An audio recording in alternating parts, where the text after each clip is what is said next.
Ladies and gentlemen, our program will begin momentarily. Please take your seats. Again, our program will begin momentarily. Please take your seats. Thank you.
Ladies and gentlemen, please welcome to the stage the chairman of Dawson Insurance and the chair of the Chamber Board of Directors, Tom Dawson.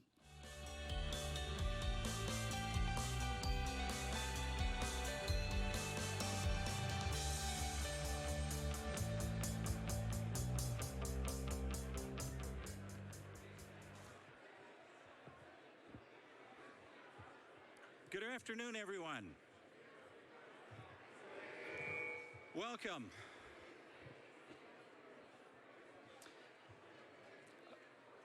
Good afternoon, and welcome to the 2020 Economic Outlook Luncheon. We are really glad all of you are joining us this afternoon. We've got a terrific program lined up, but first, before we get started, I want to tell you about a few important initiatives of the Chamber. You know, we just can't help doing that at these meetings where we have so many supporters in front of us. As always, we are committed to advocacy efforts on many levels, one being at our state legislators. As Minnesota's session kicked off last week, Chamber staff and community and business leaders attended the Minnesota Session Priorities event to connect with legislators and to represent the business community's interests in St. Paul. Our policy team had been hard at work staying engaged with local legislators as sessions begin in Minnesota and interim committees meet in North Dakota. Two of our top priorities on both sides of the river remain permanent flood protection and workforce. We are confident that the FM diversion project will allow for a vibrant community and strengthened economic development. Our focus on workforce spans a variety of advocacy efforts and programs. And one way we are addressing this is through our joint venture with the Economic Development Corporation and our efforts with Fueling Our Future. This program is tackling region-wide issues with large-scale solutions. Workforce fits in this picture through advocacy for career workforce academies, engaging and retaining local college graduates through Campus FM, and providing more opportunities for business growth with a business accelerator. Exciting things are coming from our Fueling Our Future involvement, and we look forward to continued momentum and success around all the community solutions that this will present. It is the Chamber's belief that all of our cities working together as a metro will allow us to grow even stronger and to continue to strengthen our communities. Last, I want to tell you about two upcoming events. You should have an invitation at your table to our 5th annual Young Entrepreneurs Academy Investor Panel Shark Tank, coming in March, presented by Cornerstone Bank. For the last several months, students in the program have been developing business plans, and now they are ready to compete for funding. This event will be our first opportunity to learn about their businesses and find out who will represent our community at the national competition in New York this spring. So please mark your calendars and plan to join us in March 24th specifically, at the Berry Auditorium located in the Offutt School of Business at Concordia. The event is free, but registration is encouraged, so you can go to the website, fmwfchamber.com, and register. We'd also like to invite you to join us in March to hear more about the great work that 3 local organizations are doing on a global scale. Our Eggs and Issues series are monthly events focused on timely topics that affect us all. And if you haven't been to an Eggs and Issues, I urge you to do it. They are just been hugely successful. On March 3rd, we will be bringing in executives from Unseen, Hero, and Good Bulb to share stories of their global impact. These are the kind of stories that we as a community need to share, and they are part of what makes our region so special. As with all these events, today would not have happened if it weren't for the support of several member businesses. The Chamber is proud to be represented by incredible businesses and employees who are working together to improve our metro. Some of these businesses include the community builders, the Chamber's most exclusive level of membership. These organizations help the Chamber achieve its mission of enhancing the business climate in our region by going above and beyond their annual dues investment. We are honored to call 53 businesses community builders, which you see scrolling on the screens. We recognize the importance of their investment in our Chamber and our community, and we thank all of you who are our 53 community builders. In addition, the Chamber couldn't host such an event without the support of our sponsors.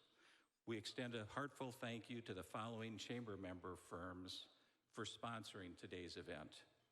The presenting sponsor, thank you, Cass County Electric Cooperative. And the executive sponsor, thank you to Black Ridge Bank, Eide Bailly, Minnesota State University Moorhead, North Dakota State College of Science, Otter Tail Corporation, Starion Bank, and Wells Fargo Bank. And our event production sponsor, thank you to Livewire. We also have corporate table sponsors, and we have 26 of them, and they are also shown on the screen. So we thank you all for your support with this important event. So let's give a round of applause for all of our sponsors. Thank you.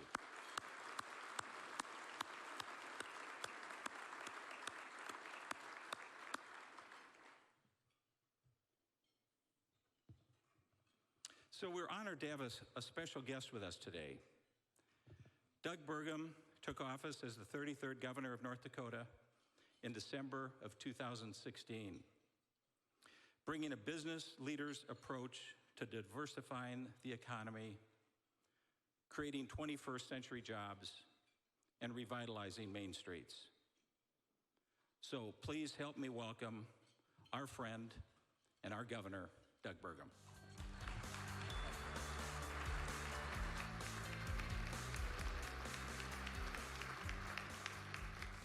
Thank you, Tom. So great to be here with all of you. What an awesome day, what an awesome group, what an awesome event to have this thing. If you got the economic outlook, I mean, understand, just about every metro area in the country would switch places with this metro area right now, with how strong the economy is and all the assets that are here. But I would put the people in this room up against anybody in the country too, because we got so many leaders here, so many entrepreneurs, so many innovators, people that really care deeply about their community, about their institutions that they're leading, everything that's going on. So I mean, like, I just have to say, I got to start where I always do, with the gratitude, because my goodness, how grateful are we to be in this spot at this point in time when there's never been a better time to be a North Dakotan, never been a better time to be someone that lives in the Fargo, Moorhead, West Fargo metro area with all the assets we have. And so what a great place to start from. And we've got a great speaker coming up today, so we're grateful to do that. I'm excited to hear Rich Karlgaard today, so I'm super grateful. But I want to start off with just a thank you. All the sponsors, Tom, the Chamber leadership, all the great work that everybody's doing. Everybody here is making it possible, because it's all of your work that's making great things happen. So give yourselves a hand. Way to go, team.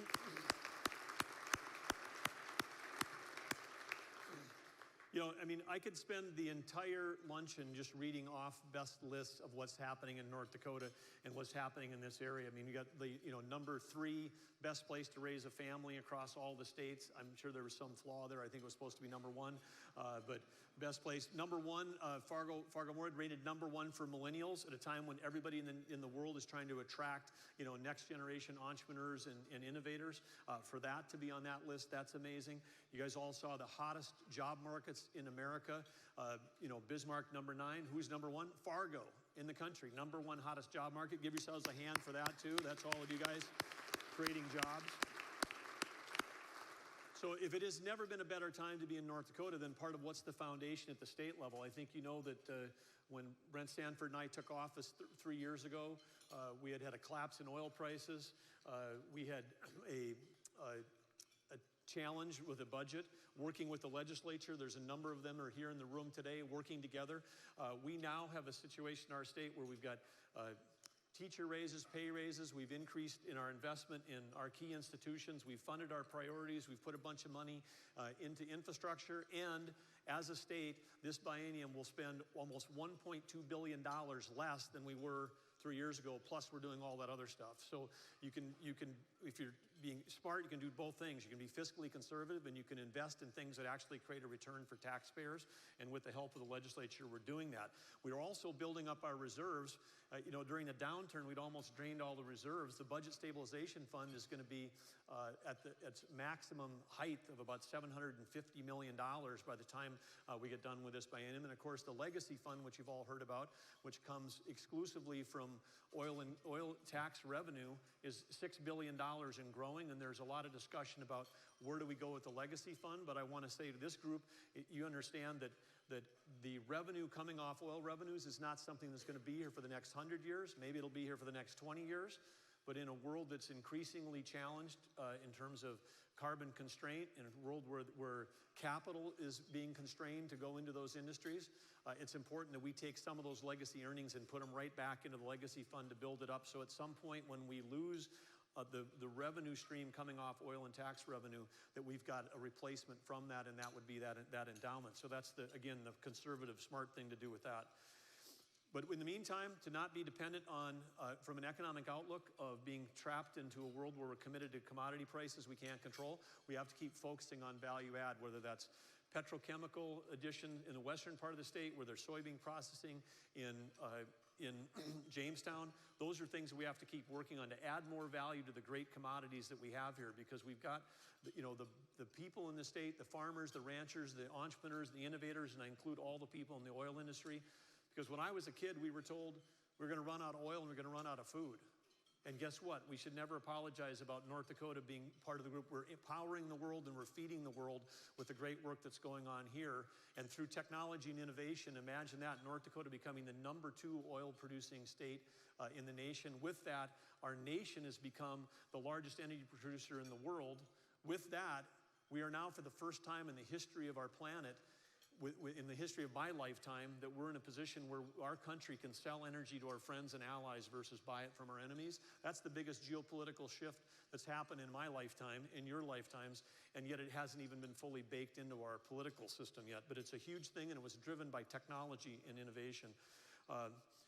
To drive our third wave of technology innovation and value added and all the great things that are happening, like in this market and across the state, we got to be connected. So broadband is really key. It was great. Yahoo Finance just came out this morning, listed North Dakota as one of the most connected states in the nation, but that's a credit to all kinds of communities, private sector, our rural telephone co-ops, everybody that banded together. There was a challenge that was put out 5 or 6 years ago saying, let's try to get a gigabit to everybody. Now we need to raise that challenge and make it even higher, because we don't have to get it to every school building.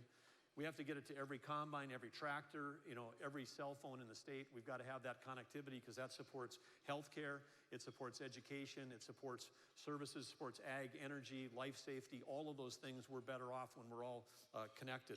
So we're on a good start on that, but more to do. But the thing I want to really close with here today with this group is workforce. We've got over 30,000 jobs available in the state of North Dakota, and that's a record number of jobs. And that could be an understatement, because we know that not all of you post all the openings that you have. If you need 100 nurses, you post 10. If you need 50 welders, you post 5. but we know that there's at least 30,000 jobs available in our state. We're always on the list among the lowest unemployment in the country. I see Michelle Comer is here, who's doing a great job leading our commerce team. She's also leading our work on the statewide workforce council, which we reinvigorated and re-kickstarted. Some of you have served on that thing. But workforce, we're entering a period of chronic low unemployment in the whole country, meaning that if you've got the skills, if you're a teacher, if you're a nurse, especially if you're an engineer, petroleum or software engineer, you can work wherever you want to. You can pick the community you want to live in, and then the job will be there. And so we're really not in the business. Economic development, when I was involved in the 80s and the 90s, it was all about jobs. We've got to create jobs, get companies to come here to create jobs.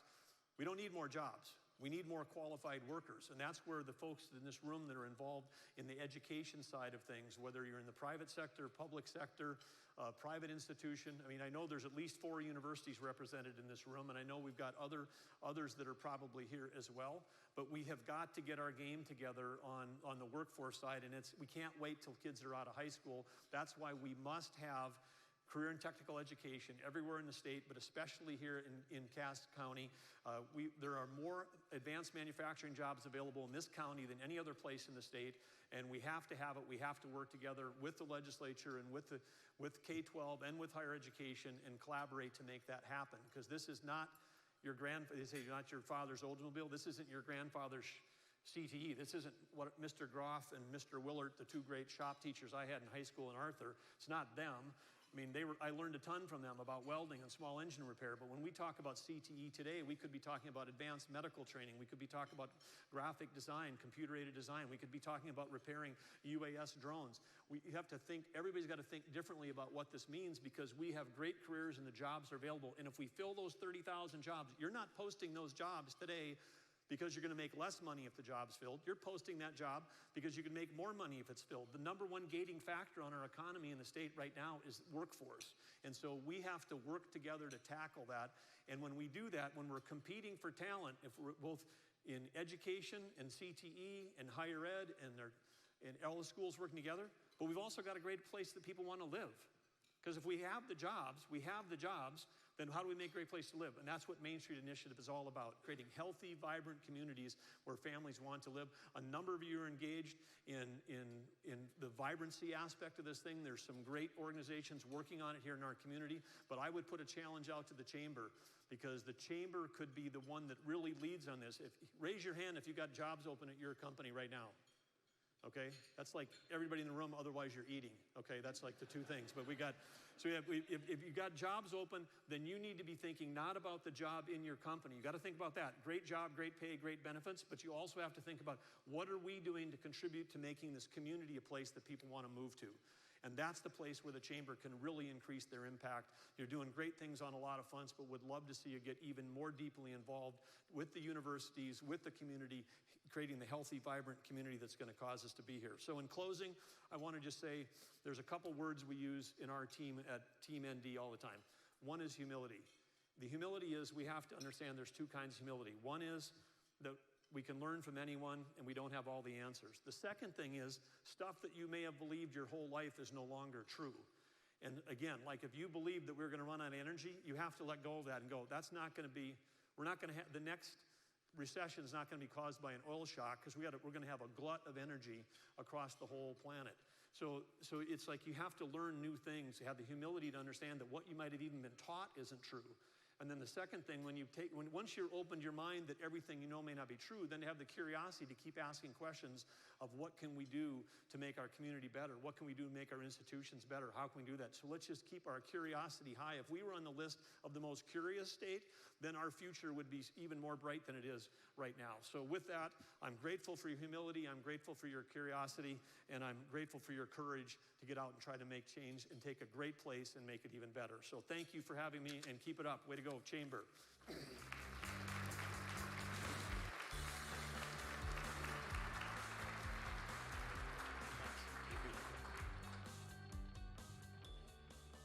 Well, thank you, Doug. Thanks for joining us. Thank you for inspiring us, and thank you for all the support you give our community and everything you've done for the state. Now, it's my pleasure to welcome Marshall Albright, who is CEO of Cass County Electric, our presenting sponsor today. Marshall.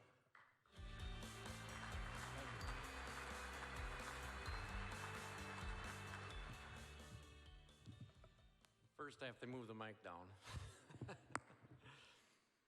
Well, first, I'd like to thank the governor for coming today and sharing some words of wisdom from him. We'll always appreciate that, Governor. And now I have to follow up after you speak, so that makes my job a lot harder, too. So again, thank you for coming. I really appreciate it. You know, one of the things that, as Tom mentioned, first, I would just like to welcome you to the 2020 Economic Outlook Forum. As Tom mentioned, my name is Marshall Albright. I'm the president and CEO of Cass County Electric Cooperative. We've been the presenting sponsor for this event for 20 years. So this has been a long-going event that I think has brought a lot of value to the community.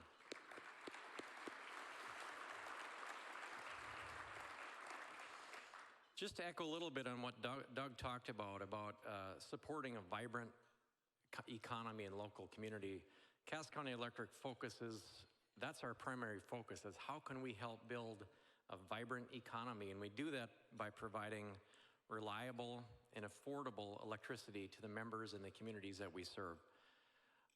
To share more about that, we have a video that I'll play to kind of give you a better feel of what Cass County Electric is all about.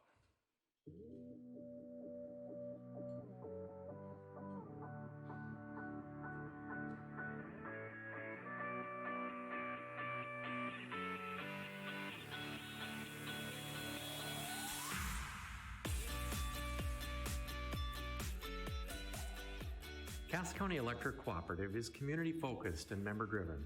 The consumers own the cooperative, and it's governed by its board of directors, who are also members. In addition to delivering exceptional service to our consumer members, our primary focus is to provide safe, reliable, and affordable power to our members. The safety of our employees, members, and the general public is our #1 priority. At Cass County Electric Cooperative, we strive to provide outstanding reliability for our members, which includes the business community. We do this by investing in and implementing advanced technologies into our power distribution system, allowing us to detect and isolate issues faster, keeping the energy flowing 99.9% of the year. We focus on maintaining the electric grid to provide maximum reliability. We recently added another drone to our fleet. Tools like drones allow us to inspect overhead power lines and other electrical equipment. Our new drone uses a thermal camera to identify issues while keeping crews safely on the ground. At Cass County Electric Cooperative, we believe in giving back to the community. The Cass County Electric Foundation was founded in 1993 and funded by our consumer members. They give back by rounding up their electric bill to the nearest dollar. Since its inception, the Cass County Electric Foundation has raised more than $3.25 million to support local charities, service organizations, and quality of life services. In 2019, more than $200,000 was given back to local communities.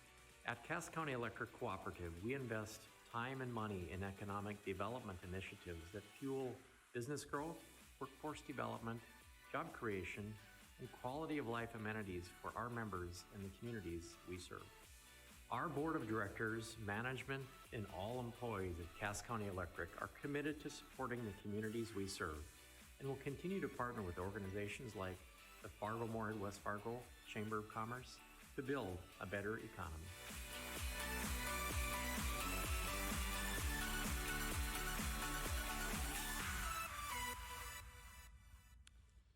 Well, that video gives you a little bit of a feel of what goes on behind the scenes at Cass County Electric. And I just want to take this opportunity. We have two tables of both employees and directors here. The board for their guidance that they give me to run the cooperative, and for the employees here that provide the exceptional service to our consumer members. So with that, we'll move on to our program and get to our speaker here. Mr. Carl Gard will be taking questions at the end of his presentation today, as long as we have time. You can submit your questions by emailing to events@fmwfchamber.com. We will also have chamber staff around the room with microphones, so you can ask that way if you prefer. One last thing before we get started, just to remind you, to share this valuable information today on Twitter if you'd like to, at #EOF20 throughout the event. And don't forget to submit your questions or write down your questions as the program goes along. We are very honored today to have Rich Karlgaard with us, entrepreneur turned Forbes magazine publisher, futurist, and television commentator.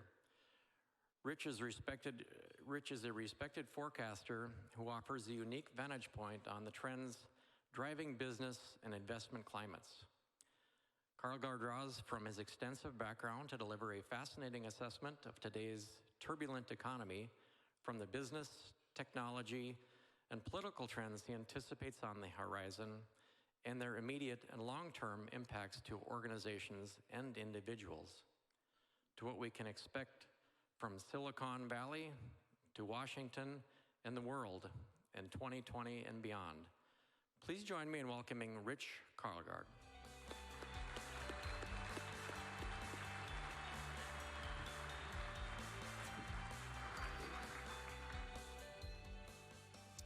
Thank you for that warm introduction. I hope you all don't get sick of me because I was here last year.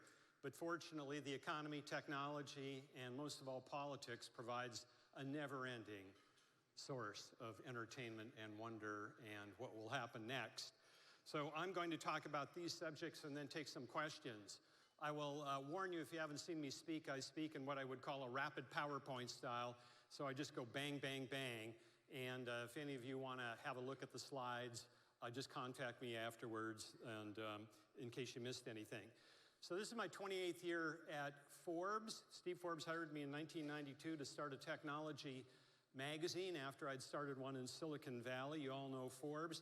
I also try to step back and think, move the telescope in a different direction and think about the long-term trends. So this is a book I wrote on healthy corporate cultures in 2014. My good friend Clayton Christensen, who sadly died last month, wrote the afterword of the book. He was the Harvard Business School professor who introduced us to the term disruptive innovation. He wrote a book called The Innovator's Dilemma in 1997. And then Doug Burgum's colleague at Microsoft, Satya Nadella, reported to Doug, if you didn't know that, for a little bit. And we were just talking about Satya Nadella's performance at Microsoft, and I would regard him as one of the top 3 CEOs in the world. So this is comments on my book on Teams. So let's get to the election. I think President Trump is a slam dunk to be reelected if the economy is growing at 2% greater. And it doesn't mean I don't think he'll be reelected if the economy is growing any less. I just think that 2% or more, you know, the party's over for the other party. So a lot of it will depend on who he runs against, of course. If he runs against a pro-growth, more centrist, he probably needs a 2% economy. But if you watched the debate last night, how many of you watched the debate last night? Was that not the most amazing piece of entertainment that you've ever seen? Ever, ever, ever. Okay, look at the numbers. This is a betting site, a political betting site, yesterday, before the debate occurred, on where bettors were putting their money. And if you kind of scoff at the idea of political betting markets, they actually proved to be pretty good at predicting the future, as good as any pundits are, I'll tell you that.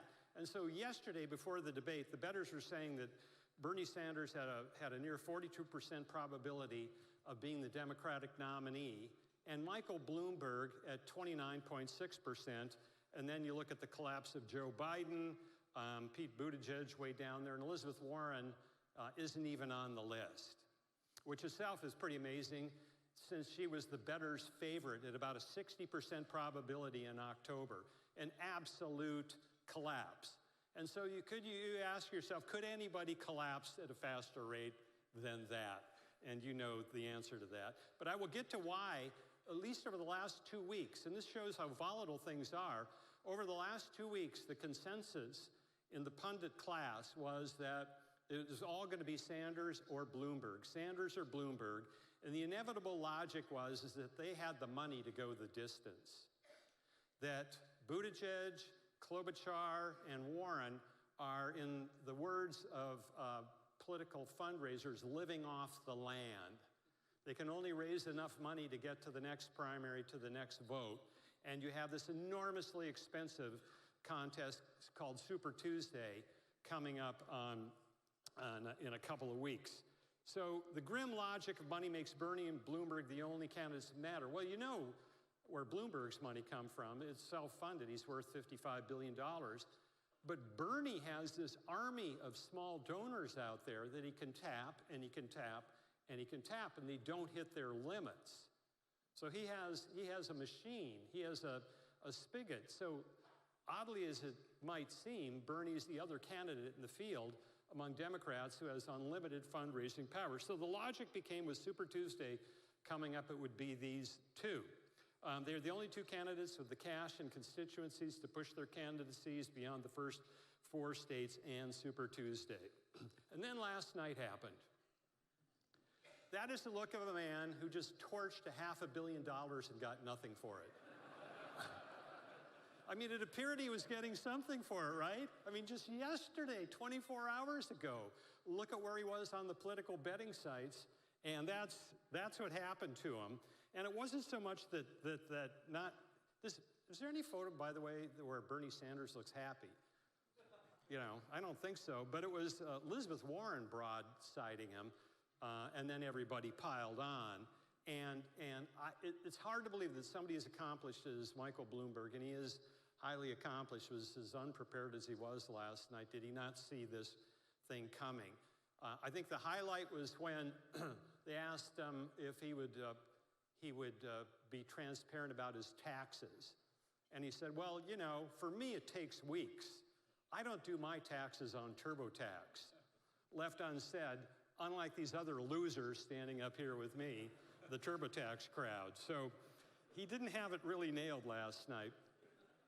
And if you're a party, and this is the headline, Bloomberg takes a beating, and your leading candidate defends socialism, then I would say you have some challenges in front of you. So we watched in 24 hours, Bloomberg, 24 hours before he was 29.6. And today the betting markets are just hammering the guy. Sanders has gone up a little bit. Buttigieg, at least by the bettors, was the big winner last night. I would say the big winner last night was probably Elizabeth Warren, because she was dead in the water. And now she's showing some signs of life. And if the Democrats, if they don't get, if Bernie Sanders does not take the nomination on the first ballot, and then you bring in the 770 superdelegates, then Bernie's chances go down pretty rapidly. And Warren can make the case she's the only one that plausibly appeals both to centrists and to people on the left. But we'll see about that. She's weak with African Americans, as is Buttigieg. And Klobuchar, whom I like personally the best among the four, I think just can't escape the gravity and get into orbit. That's how many delegates it takes to win the Democratic primary. And if nobody gets 1,991 on the first ballot, then the superdelegates, who consist of party regulars, you know, House members, governors, state chairmen and women, then they get to vote. And they don't like Bernie. And that's why the theory is at the point, if Bernie doesn't win on the first ballot, if he doesn't get 1991, then he won't win. Now, this is Nate Silver, the statistician who writes a column for the New York Times. This is what he is forecasting, that Bernie will get close, but he'll still be a little bit of 400 votes short of getting the majority on the first round. So 400 short, and now then what happens? Are there enough, can he cobble together a constituency? Can he cobble together enough votes from the remaining candidates and the superdelegates? Because if they don't, then it goes to a brokered convention and all hell breaks loose. And I think that, I think we're going to see a replay of 1968. And if you're as old as I am, you can remember 1968. And if you're not as old, you can read about the 1968 Democratic Convention in Chicago. Protests in the street, police, hippies, yippies, the big showdown between the progressive wing of the party and the centrist wing of the party. It was just a disaster for the party, and it paved the way for Nixon's election in 1968. So the bettors are saying greater than 50% probability of a brokered convention. I think it might even be higher than that. Okay, let's go back to Trump at 2%. This is if he has a strong candidate running against him. I think he needs to run off a 2% economy in a stock market that at least is staying up. May not have to grow, but he's certainly, Trump doesn't want a bear market heading into the election. What are the odds that we're going to have a 2% growth economy this year? Well, Trump himself was touting the spectacular economy, best ever economy at Davos last month. Is it? Well, not really. I mean, his performance is good. I would give it a B+. Let's just posit the following scale. 3% growth is an A, 2% is a B, 1% is a C, 0, no growth at all, is a D, and below 0, a recession, is an F. What do you give him? Well, you give him somewhere in the B+ or A- range to be realistic about it. It's not spectacular, but it's very solid, and people are happy with it. If he maintains this over the course of 2020, then he's an absolute slam dunk to win re-election. How does his 2.6 in the 3 years he's been president compare to other presidents? Well, Obama, it's not that dramatically different. It's solidly different. It's different enough to notice a change, because even 0.4% in a $20 trillion economy, you know, do the math, that's a lot of incremental economic activity that is creating all of these jobs and propelling the stock market. So at the size of the US economy of 0.4 is the difference between okay, kind of a meh economy, and one that where you would say, okay, that's A- or B+. That's good, we'll take it. We'll take it every time. How did George W. Bush do? Not as well as Obama, actually, but George Bush inherited a recession, and then toward the end of his last term, he faced that calamitous, in the last 6 months, that calamitous drop-off. You might remember in July 2008, oil was approaching $150 a barrel, and then that was one of the things that precipitated, that laid bare the housing over-lending crisis and everything else. So if you took out the bookend years of George W. Bush's presidency, it would be up there around Trump, 2.6, 2.7, something like that. So in the 2000s, you know, close to 3 is good, close to 2 is meh, you know, okay, can we do better than that? And Trump has got a good hand to play there. But what about 2020? You know, I'm going to give you 2 cases here that the economy is, where the economy is going in 2020. Reasons to fret. If you go back to when Trump became president in the first quarter of 2017, you saw this big uptick in growth, up over 3%, 3 quarters out of 4 there. You see a good streak, and then you see it beginning to slow down. So if you start with the high watermark of the fourth quarter of 2017, it's been trending down a little. Number 1 reason to fret. Number 2 reason to fret, MarketWatch's champion forecaster sees the US economy easing in 2020. This is a chap named O'Sullivan, and he sees 1.5% GDP growth in 2020. Now you're into the area of clearly meh. You're not in a recession area, but nobody's feeling particularly good about 1.5. This is the Chicago Fed letter at the very end of 2019. Economic growth decelerate. In 2019, when the fourth quarter numbers came in, they were better than expected, but they weren't that hot. Then ease further in 2020 as auto sales downshift. Industrial production had been trending down, but this is, you know, these are figures before this first round of agreements with China, but they had been trending down.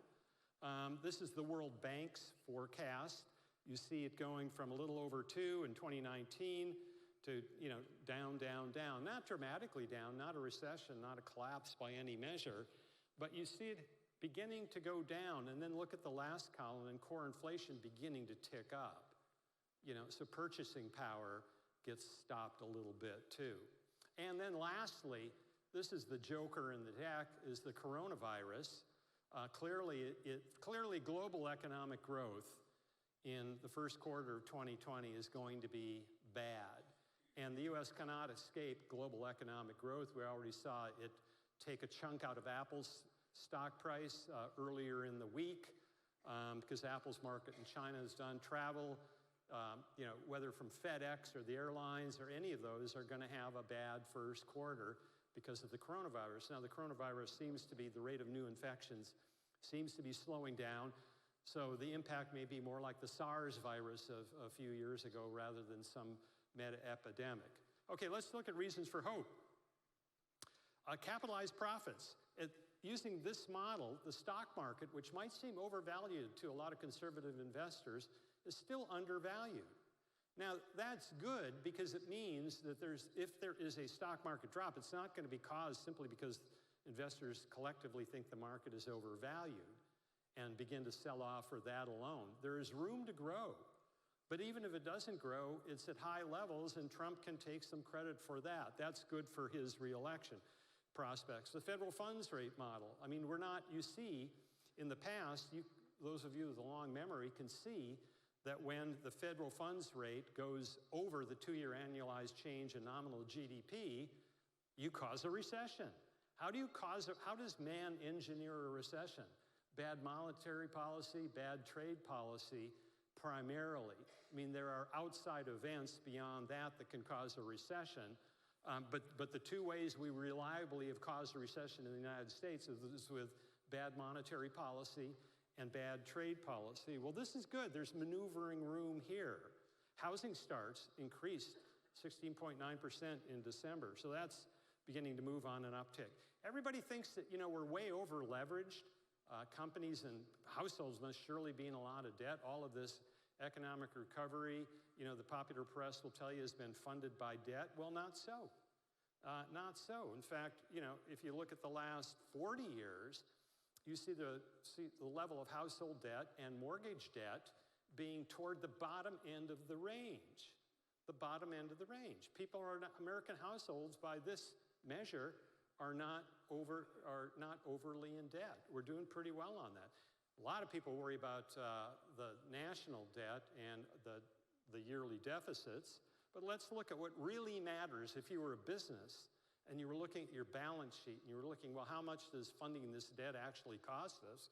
You would see that it costs us way less than it did during the 1980s and 1990s, way less. It's at the bottom of a 60-year historical trend, not near the top, not even in the middle. You can thank low interest rates for that. Will that continue forever? Probably not. Sort of like the person who jumps out of a 100-story building and somebody on the 20th floor hears him as he's sailing by, looking good so far. It could be that, but right now to say the debt is killing us, it simply isn't factually true. And sometimes I think we have to look at our country as we would as if we looked at a balance sheet, and then maybe we come to a different opinion. CEO confidence rebounded in Q4. It had been going down for 18 months. This is CEOs of big companies. Why would it rebound suddenly in Q4? Because it looks like we have relief on the trade war with China. We did phase 1 of the deal. Good. This is big company CEOs. You might know that big company CEO confidence and small business confidence sometimes run in opposite directions. So while big company CEO confidence had been falling for 18 months, small business optimism had been going up. Probably because the small businesses were feeling a lot more of the regulatory relief that this administration has given them. So they dipped a little at the end of the year, but just a little, and small business confidence remains high. So the bottom line is I expect the economic growth to be not spectacular in 2020. There are too many things weighing against it, but I think we'll solidly make our 2% number. That's above the consensus of our own Federal Reserve and the World Bank, but I think we'll do in the 2.2 to 2.3 range. It's important to know here we once grew faster. How do we get better than that? Sometimes I think, in the 2000s we've settled for this new grading system where we think 2.5, we're willing to give it an A- or a B+. Whereas in fact, from end of World War II through 2000, we grew at a 3.3 average annual growth. And that included some pretty big recessions like the one in 73 and 74, the one in 81 and 82, the one in 1990 and 91, and there were others, and we still managed, despite that, to have an annual growth rate of 3.3. So are we in a new norm? Are we in a new norm? Some would say so. We're an older country. We're much more heavily populated. You know, 2.6 is the new 3.5. That's why people feel good about it. That's why the president is happy about it. I don't know if we should settle so easily. I think we should challenge that. I think we really need to. I had breakfast with some of you folks this morning, and Doug Burgum talked about it in another way. If you're a healthy business or a healthy state or a healthy municipality, just like being a good football team, you know, the NDSU Bison or the Kansas City Chiefs, they're good on offense and defense. You know, you can't play defense solely and expect to win a championship. You can't just run up the scoreboard alone and expect to win a championship. We need to be fiscally responsible, but we need to get back to 3% growth too.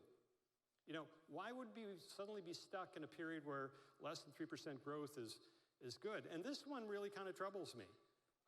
And this isn't on any particular party. This is on all of us. Socioeconomic mobility in the United States is harder to affect. Socioeconomic status harder to change than any time in the past 150 years. You know, if you look at quartiles or quintiles of wealth in the United States, people are getting stuck more than we did in the past. And that's not good, because that's what creates this political, you know, angst out there that nobody really likes. I mean, who really likes the anger on the hard right and the hard left? I mean, you understand it, though. You understand it, because this is the engine of that, and that's why we need to get back to 3% growth and better. What happened? Why did that happen? Peter Thiel, the co-founder of PayPal, he's on the board of Facebook. He's one of the few conservative Republicans in Silicon Valley. He actually lives in LA now. We conservative Republicans in Silicon Valley, where I live, we have our quarterly meetings in a phone booth. But there are more of us than people think. You know, we're there. But Peter Thiel has an interesting take on this. The American economy is underperforming, and that's underperforming from its historical 3% rate of growth, because it is out of balance. There's too much funding, too much capital for bits companies and not enough for atoms companies. Now, do you understand the delineation here? Bits company is a software company. It's a, you know, if you're one of those, you know, the 5 most valuable companies in the world, excluding Saudi Aramco, which isn't even the highest, but it is in order: Microsoft, Apple, Google, Amazon, and Facebook. They are bits companies. The only one that really has much of an atoms footprint at all is Apple, and they get these extraordinary valuations. And companies in the physical world doing heavy things, mining, growing crops, manufacturing, producing, transporting, those are the atoms industries, and raising capital in those industries is a lot harder. Now, if you go back to the 2016 election and what happened there and how Trump pulled off that upset, Hillary Clinton tended to be favored by voters who live in the affluent worlds of algorithms and abstractions. You know, she couldn't be bothered much to travel around the country to places like Michigan, where she visited once, Wisconsin, not at all, to see the misery in the economy that was going on in the world of atoms, the physical world, because her donor base tended to be in New York and the West Coast, the world of algorithms and bits, and everything was just fine in that part of the world. And she won the popular vote by that. You all know that. And you look at where venture capital is based in the United States, primarily coastal and big city. And then you looked at Donald Trump. He tended to be favored by the voters who lived in the world of atoms. Many of them suffering pain, lost jobs, shuttered factories. He kind of represents the atoms world, right? I mean, I know that the later part of his career was more about entertainment and branding and all of that. But he comes from the atoms world, building buildings that you can look at. The physical act of putting stuff into the, shovels into the ground and erecting something big and magnificent. Well, he won the Electoral College, as you know, wasn't even that close. And the red states tend to be the states are more dominated in their economy by atoms. And even, you know, to put it as Doug Burgum would put it, even the Adams industries today, North Dakota's legacy, are being pulled into the bits industries through drones, analytics, Microsoft's great office here in Fargo, which grew out of Great Plains, and so on. Bill Clinton's go-to pollster, one of the few remaining centrist Democrats around. The old brick and mortar economy is being regulated to death. The new tech-driven economy is given a pass to flout regulation and build vast value. That's what went on, and the Democrats haven't figured out that this is the dynamic.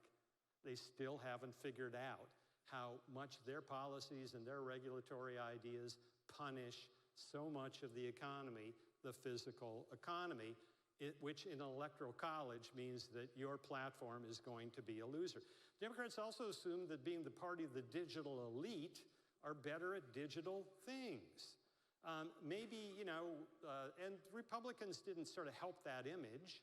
President Bush, and the Google, that got a lot of laughs back in 2006. McCain said in 2008 he was learning to use the internet. And Obama won Obama's team was really terrific in 2008 and 2012. They absolutely cleaned McCain's and Romney's clock when it came to understanding social media and internet advertising. And then a funny thing happened in 2016, and that funny thing was this funny-looking guy named Brad Parscale, who ran Trump's digital operations and did it so well that he's now the campaign manager in 2020. And what Parscale saw was, by use of some really clever analytics, opportunities to go heavy on advertising in the final weeks in a few Wisconsin cities, a few Michigan cities, and pretty much that was it. That if they had one opportunity, it was in the upper Midwest, and they went in there, and they went in there big because they were analyzing the numbers. So that advantage of Trump versus the Democrats, I mean, look at the Iowa caucuses. Would you say that the Democrats exhibited a lot of technological expertise in Des Moines a couple of weeks ago? That catastrophe is predicted to happen again on Saturday in Nevada. They simply don't have their act together at all. And the smarter Democrats are noticing we are playing checkers and they're playing chess. So the bottom line is, I think Trump wins, and I think he wins pretty easily in 2020. Now, I just want to say a few words about the economy beyond that. There's plenty of turbulence ahead. That doesn't go away. The unknown factor of the election being settled does not take away the uncertainties in the economy. Even with a plus 2% growth economy, I see a two-speed economy remaining, and this will challenge all communities. It will challenge all leaders, that there are people and organizations that are really lined up well with this accelerating digital economy, whether they come from the digital economy or they're coming into the digital economy from the Adams economy, and those companies and individuals that are not and are getting swept aside, and will be swept aside even faster if the trends that I'm seeing play out. And first trend to understand is that digital technology is not slowing down but speeding up. Not slowing down but speeding up, which would have seemed impossible to me 5 and 10 years ago, that a trend that has moved that fast for 55 years would suddenly start moving faster. Trends moving in that direction, it doesn't happen that way. Now, the governing pace setter in digital technology for all of those years is something known as Moore's Law, and that's the number of transistor equivalents you can cram onto a microprocessor. I remember when I bought my first computer, it was an Apple Macintosh. It was powered by a Motorola 68000 CPU. 68,000 stood for the number of transistors that was on that Motorola chip. You know what the state of the art is today? It's 30 billion. That this industry, the semiconductor industry, on a postage stamp sized chip can put 30 billion transistors. They are 5 nanometers apart. The width of a human hair is 200 nanometers. That's the scale that we're dealing at. And Taiwan Semiconductor, probably the most sophisticated manufacturing center in the world for chips, just broke ground on a $20 billion plant that will do 3 nanometers. Well, the reason Moore's Law is slowing down is inevitably, where do you go from 3 nanometers, right? I mean, you can't, at some point you reach limits. So the best minds in the semiconductor industry will tell you that Moore's Law is now not a doubling every 2 years of transistor density, it's actually 3 to 4 years. So you go, wow, it is slowing down. Yeah, it's slowing down. But when a doubling happens now, it's doubling from 30 billion to 60 billion, number one. And number two, it's been eclipsed by some other technologies that are aiding and abetting it. Anyway, the Moore's Law era gave us that. All those technologies, they gave us profound transformation in these industries. I mean, newspapers, magazines, retail, music and movies, software, packaged software, cell phones, all utterly transformed. I mean, there are outliers like Shields, but there are not many of them out there that haven't been thoroughly, where they haven't been thoroughly hit hard.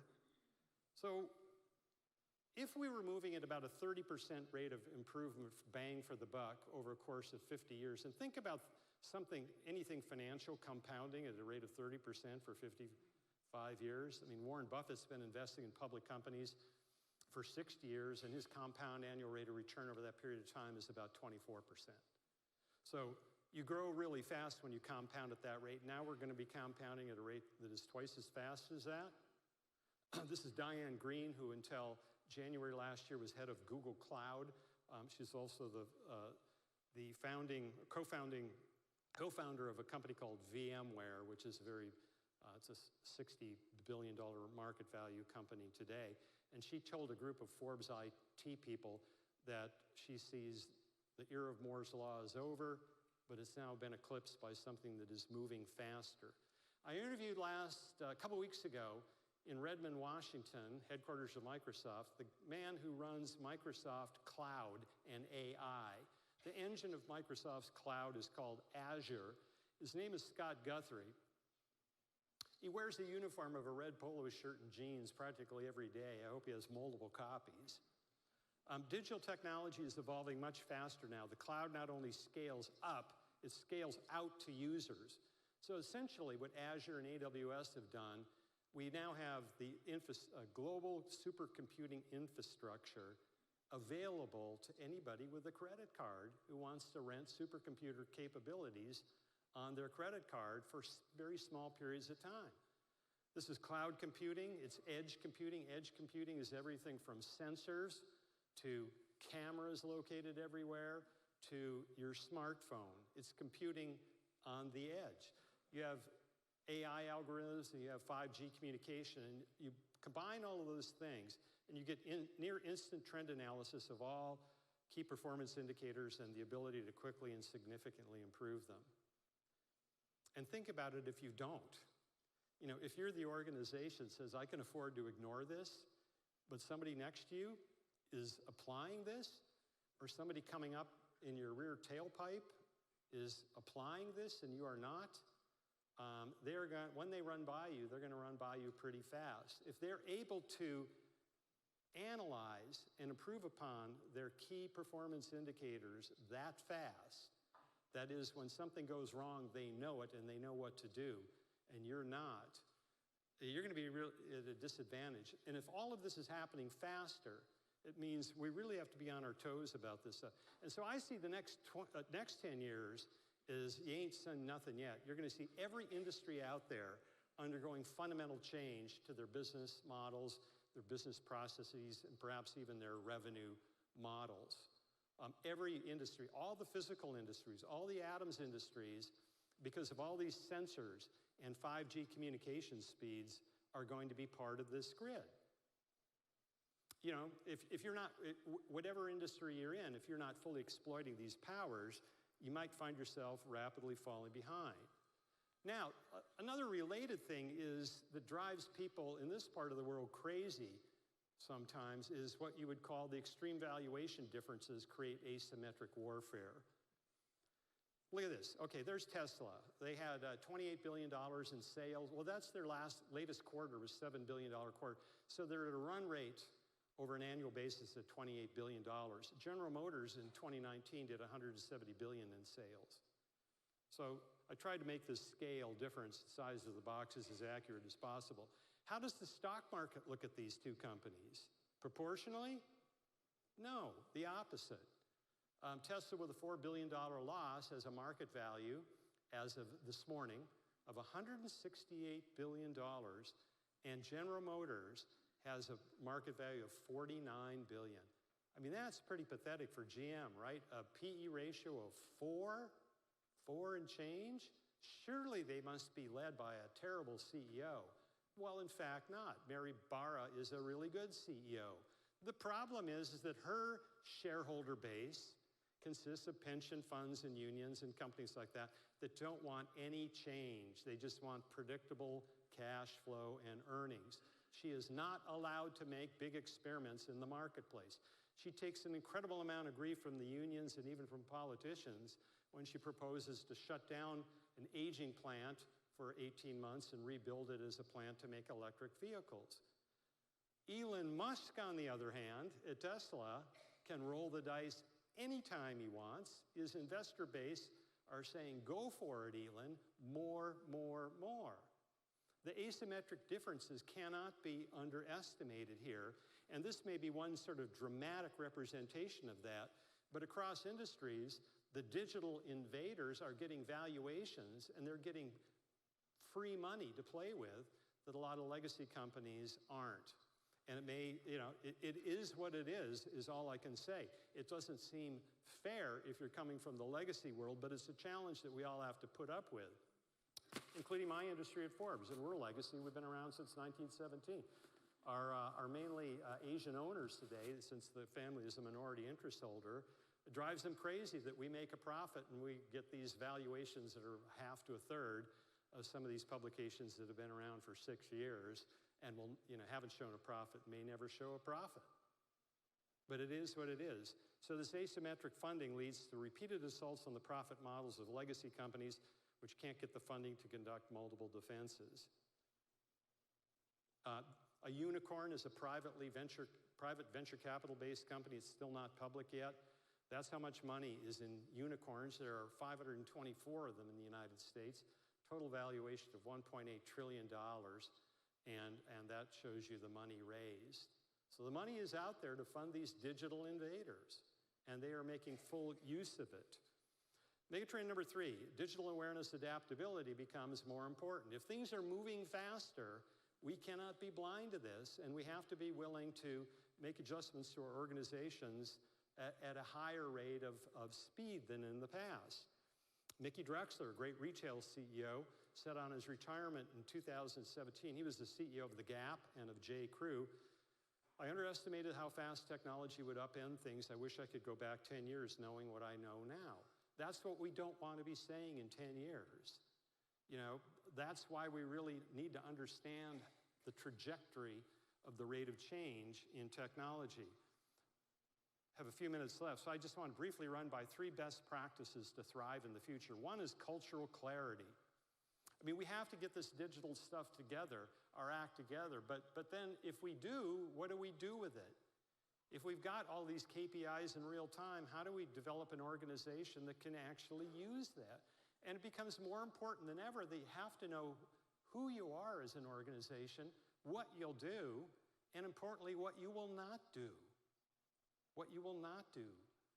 And so this kind of, when I wrote my book, The Soft Edge, I talked to a lot of CEOs in different fields because I wanted to see if there was a unifying theory where somebody in the transportation business, like Fred Smith, founder of FedEx, if he said things that were common with a Tim Cook of Apple, so I wasn't just coming up with industry-specific observations here. And Fred Smith said, the way I think about culture and building a healthy culture at FedEx, where we all know what we're doing, and we know the things we won't do, the corners that we'll cut and stuff like that, is to conceive of our company as a triangle. We have to be good at strategy, execution, and values, and they roughly have to be given equal value. Everybody knows you have to have a good strategy. Everybody knows you have to execute on your strategy. Everybody talks a good game on values. But when it becomes inconvenient, it becomes easy to ignore the deeper values of your company. You can make trade-offs that look good today that will hurt you in the long run. There's a company, see that triangle on top of Shields? I love that. This is so cool. Triangle of excellence, and there's the triangle of Shields. You think about, this is a great tortoise and hare story, one of my favorite in American business, because you look at some of the competitors in Shields' space, and they got over-leveraged, and they had to do mergers, and they wiped out little towns in Nebraska as a result of all the lost jobs. And here's Shields that knows what it wants to do and knows what it doesn't want to do, and executing on its self-identity. So it's a great story that doesn't get the attention it deserves. Tim Cook of Apple talks about the triangle also, that he sees that triangle of values, strategy, and execution all being kind of important, but also being at times counterweights against dominance by the two others. We have to design really great teams within great cultures. And the research I did on this book that Satya was so kind to endorse was that there are two things to understand about teams within your organizations that are really important. And I don't mean like formal teams. I don't mean org-charted teams. I mean day-to-day informal teams. The customer's calling on the phone, they're really angry at you. How do you solve the problem? Or customer calls up and they have, they're offering an opportunity for you to really expand the relationship, and they're testing you to see if you're able to do that. How do you respond to that? You don't go to the org chart. You know within your organization, if you're a good organization, who I need to put on that team. So what do we know about teams? There are really 2 points that are very important to understand. Teams should be kept as small as possible. These are these informal teams. The temptation of every manager is to include as many people as possible, thinking that more bodies to think about a problem is better. But the problem is you slow down, you get bureaucratic, accountability is harder to apportion inside of a team, you become gunky and mushy and all of those things. And the second one is seek cognitive diversity. There's a lot of talk about gender diversity, racial diversity, all of that's important. But cognitive diversity sometimes doesn't get talked about the way it should. You want analytic people and intuitive people on the same team.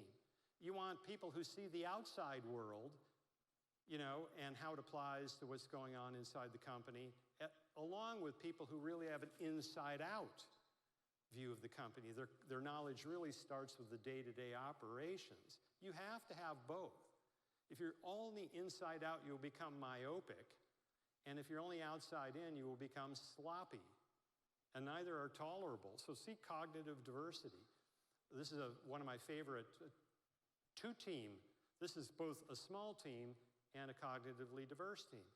You probably recognize Howard Schultz, the person who bought Starbucks when it only had 3 or 4 stores, built it up to where it is today. He's very competitive and analytic. It's just his nature.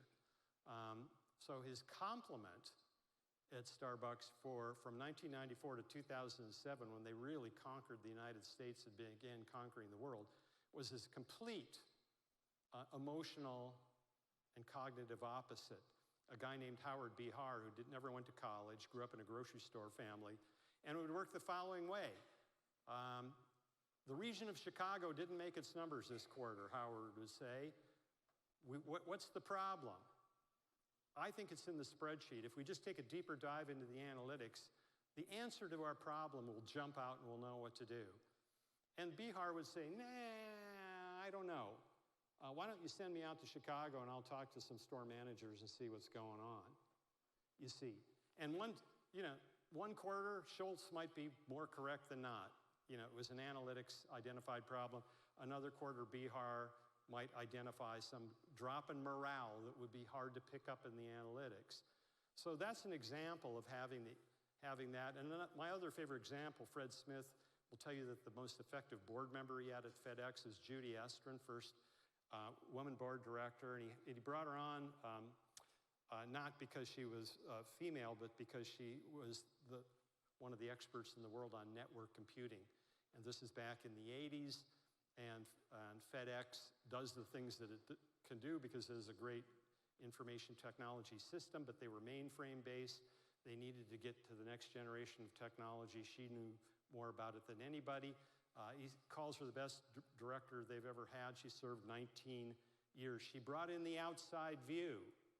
You know, when you're in Memphis, headquartered in Memphis, Tennessee, you know, it's easy to fall into the inside view. And he brings in the Silicon Valley woman, Judy Estrin. Third out of three is human development. This goes to the point that Doug was making about retaining talent, recruiting talent, skilling talent up. Skilling talent up. These are the math SAT scores of at least one founder of the 5 most valuable companies in the world. See any consistency there? Okay, so the 5 most valuable companies in the world are those companies, at least one of the founders scored 800 on their math SAT. What do you think that does to somebody who scored 800 on their math SAT? It means that they're functionally a first-round draft choice. Everybody in the world wants that person, you know, in thinking about their technology problems.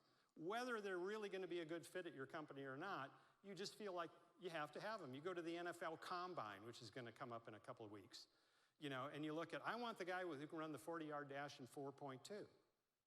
Well, is he really a good football player? Would he be a good teammate? Would he fit into our, I want the guy to run 4.2. Nobody will ever get fired. No coach will ever get fired. No general manager will ever get fired for selecting the 4.2.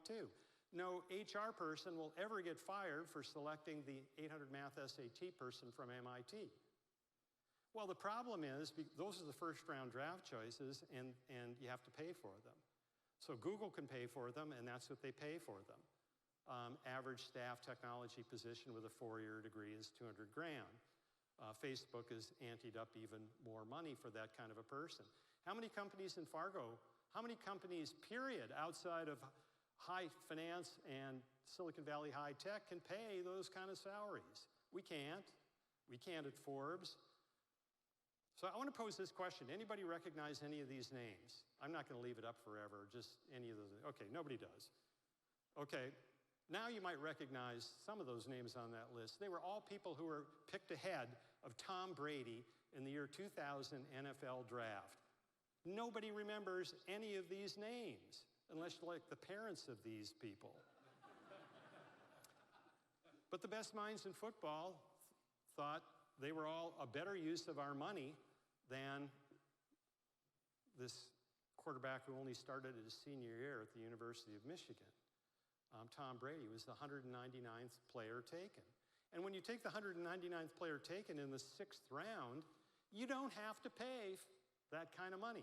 So the answer is, how do we identify the Tom Bradys in our field? The ones who are going to blossom later, the ones who didn't light it up at the combine, or weren't the stars in high school and college, but are going to be the ones that we look back later, boy, was I glad I hired that person at age 25, because at 35, they are just kicking it in our company. They are leading us to record revenue and all of that. And that's how I think we need to think about that. That's a little bit of a promotion for my book, Late Bloomers, which came out last year, coming out in paperback in September. And these are the powers that you look for in the employees you want to hire for the long term. Are they curious? You know, are they respectful of their teammates? Are they resilient and persistent? Can they stay calm under pressure, which is equanimity? And do they have a sense of the big picture and wisdom? And when you have those people, regardless of their pedigree, those are the kind of people you want in the long term. Thank you very much for your time and attention. I've come to the end of my remarks. I guess I will take questions, but you can manage that part for me. So earlier I mentioned that. Thank you.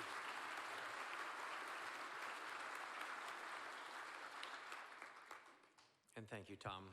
So earlier I mentioned that we have questions you can send in via email, and if you would like to do that, you can do that by events@fmwfchamber.com, or there's mics that you can just pick up and ask a question. So anybody in the audience would like to ask Mr. Karlgaard for a question about what he talked about today or anything else? We had a great discussion this morning on a variety of topics, and a lot of those weren't covered today. global issues or global and economic issues. Maybe you want to ask a question about that. So let Carl know he can answer a lot of questions. There's their question. Glad you're back home. Always good to see you when you present, Rich. My name's Michael Olson. I'm with michaeljolson.com and made that up myself. As a loyal native North Dakotan who ran away from home but never severed ties, what surprises you the most when you look at North Dakota in 2020? When I come back to North Dakota? No, when you just observe what's gone on in the years you've been gone. Yeah. Well, I was born and raised in Bismarck. Doug liked to point out it was the 9th best city as opposed to number 1 Fargo in some category, but I would come back and point out that 9 is not bad. Roger Maris was number 9. Am I right? Who certainly belongs in the Hall of Fame, but being in the top 10 is really great. I would say it's what the governor talked about. It's sort of the value-added economy as opposed to the commodity economy. Now, I grew up in a household where I wasn't even aware of the economy. My dad was a high school athletic director, a pretty notable one, actually. He's in every sports hall of fame in the state that you can think of. He's in the National High School Athletic Director Hall of Fame. We had the first really modern arena in the state with the Civic Center, so we had the state basketball tournaments, wrestling tournaments.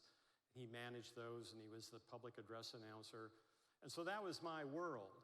And I didn't realize, I just didn't know about the world of agriculture, oil and gas, transportation, real estate, entrepreneurs doing incredible things.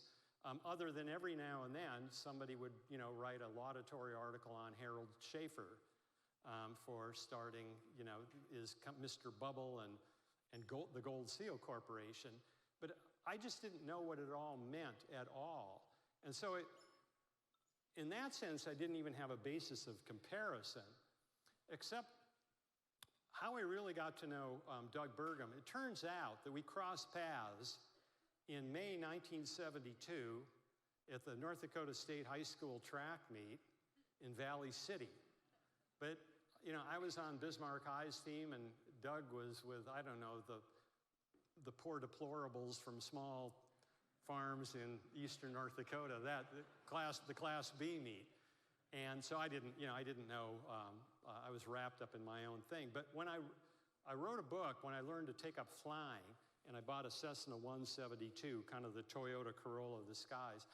And I decided to make it a project to fly around the country and interview people who are doing really great technology companies outside of the usual suspect places like Silicon Valley and Seattle and Boston, Research Triangle, but in other places and smaller places that I was able to really get to know Doug because he was still at Great Plains, and I can't remember, the Great Plains went public in 1997. It sold to Microsoft, I think, 2001. So it might have been right around the time of the sale to Microsoft, or a little before or a little after. And I was just kind of blown away. I really was blown away. And I remember thinking even sort of a little bit of envy, because I thought, well, I wish I had stayed here and done something like that, but of course I didn't have anything like his skill set or probably his determination or anything else. I just thought it was so cool that you could stay, that you didn't feel like you had to leave. And I always felt that I had to leave. I mean, the only world I knew was being a high school administrator, a high school athletic director, and I sure as heck wasn't motivated to try to be some fractional size of my dad's great accomplishments, so I left. I just left and never came back. So to come back and see that, and see, the success of Shields, and to see the success of the economic success of Fargo, Moorhead, and Bismarck in particular, in North Dakota is mind-blowing, and it makes me feel a little guilty that I didn't see it earlier. But I did feel, when I flew around the country, there were a lot of places. And I think if you've got the flagship university you know, particularly the big science and engineering and research university, and you're the capital city, you know, those are the places you want to be in the heartland, because a lot of the heartland still faces challenges. So if you have both, you're Austin, Texas, or Columbus, Ohio.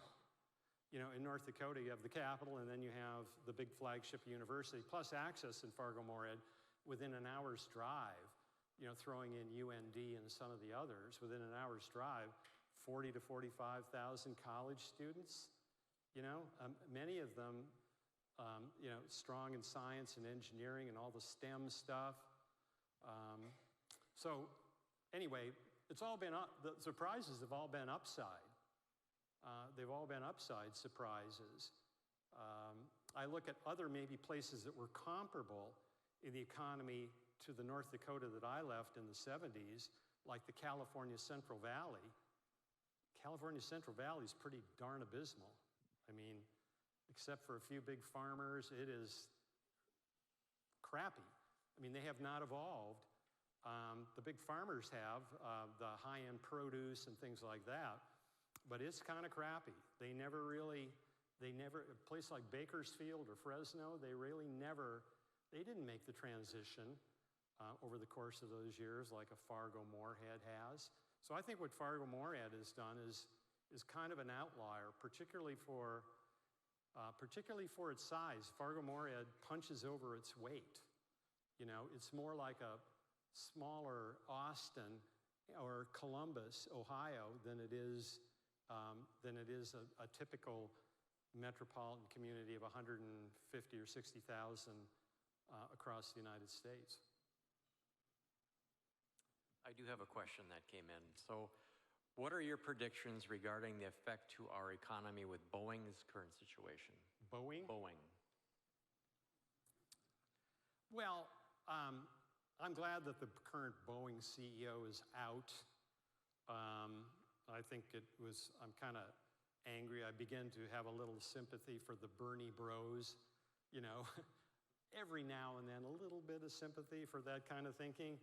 You know, when you see somebody who basically created a culture where nobody felt free to challenge potential safety issues in the Boeing 737 MAX. Consequently, you know, the information didn't get out. I mean, where do you see stuff like, you see that in China with the coronavirus. I mean, come on, Boeing. That said, I hope Boeing makes a wonderful comeback. They produce great planes. They are a really important player for the U.S. and the global economy. I'm sure they will.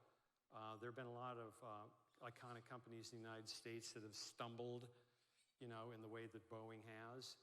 But so I think they'll be back. I think that, you know, in a year, this will mostly be forgotten. The 737 has just been an engine of profit for that company because it's so expandable. It really is the great utility commercial carrier of our day. But you know, Airbus isn't going to give up anytime soon, and we'll see if China becomes a real player in this industry or not. So speaking of China, this morning we had a discussion about trade and, you know, what role our federal government, especially Congress, needs to play in the future of trade being successful for our company, or especially North Dakota. When you look at ag and energy, what do we need to do from a congressional level in Washington to straighten that out, or get a program that works going forward? Well, I'll lay out my bias is clear. I like trade. You know, in the Trump administration, I would be much more with a Steve Mnuchin or a Larry Kudlow than I would be with Peter Navarro. I think Trump is of two minds of it. I mean, I think by temperament, it's my speculation, he's more of a zero-sum guy. You know, he thinks to win, somebody else has to lose, and there you go. It possibly could have grown out of just his own personal temperament or coming from real estate. I don't know what it is. But I think we're better served when we see that we can grow while others grow, et cetera, et cetera. I think that's led to some unforced errors. I think getting out of TPP at the beginning of his administration was kind of dumb, because when you look at Southeast Asia, they all love the US. They hate China. I mean, that's just shocking to me. You go to Vietnam, you know, and they hate China and they love the US. Singapore's Lee Hsien Loong, the Prime Minister of Singapore, who's ethnically Chinese, he loves the US. He doesn't want to make China angry, but they all love the US down there. And so I think that sometimes we forget that. That said, Trump started a discussion about China that was overdue. I mean, you have to give him credit for that. I think China is more vulnerable than we think. I think, you know, the Soviet Union looked strong up until it wasn't. Japan looked strong up until it wasn't. Maybe the Soviet Union you could see a little more, but Reagan decided to accelerate their demise. Reagan had an idea about the Cold War. How does it end? He said, simple, we win. And he escalated defense spending and basically brought them, you know, they knuckled under. Japan looked so strong that in 1989, they were buying up buildings in Manhattan. Now, you'll note that they weren't shipping them back to Tokyo. So, you know, I'm not always hung up on ownership, but I think China's at that point. They've got real weaknesses. This has been the worst 8 or 9 month period in since China's renaissance after the death of Mao. Absolutely abysmal. They have become a laughingstock on the global stage. Hong Kong, the coronavirus, maybe the one that doesn't get as much attention as it should, is that Taiwan's election a few months ago completely repudiated the pro-Beijing candidate. They don't want to be part of it. They saw what happened to Hong Kong. They don't want to be part. Taiwan's got a pretty big Christian population, by the way, which accounts for a lot of it, something you won't read about in the Western press so much. They don't want to have anything to do with China. So you face these big setbacks on the global stage. Your growth, which had gone from 9% a year, is down to 6%. With the coronavirus, it's going to go to 3% or flat. The people in China are angry. The educated classes are well aware of this coronavirus cover-up. And so when I look at this Chinese juggernaut, when you say, you know, I think the big one to worry about is military technology. We don't want to lose that race. So are we actually in danger of losing that race? I don't think so. I mean, it's good that we're paranoid about that, and maybe we need to be a little more paranoid about that. But what I see, and I go to Asia quite a bit, what I see is this great renaissance of Chinese entrepreneurism, which occurred from, you know, the late 90s through around 2015, led to companies like Alibaba and Tencent and some of the world's, you know, iconic internet companies. I'm not seeing the next pipeline. Because a real entrepreneur has to challenge authority, right? By definition, when you're an entrepreneur, you're there trying to challenge some status quo, which means you're challenging, in business, you're challenging an incumbent company, or you're challenging, in the case of China, the incumbent company might be the state-owned business. And there was a lot of space for that, for people like Jack Ma of Alibaba to go out and do that. And now under President Xi, you know, when an entrepreneur sees that the doctor who identified the coronavirus or said, we have a problem, I'm seeing something that looks like the SARS virus, on December 30th, and on January 3rd, he was visited by the authorities and told to renounce what he had said, not write about it anymore. Incidentally, this doctor died of the virus, and the educated class in the country knows that happened. What do you think the entrepreneur in China is thinking? You know, how far can I step out of line? You know, how much can I really challenge? If I end up challenging some spoiled princeling from, you know, high up in the government hierarchy, you know, will I get in trouble? So I think that China is weaker than we suppose. Nevertheless, So I don't think they'll achieve global dominance in military. That won't happen.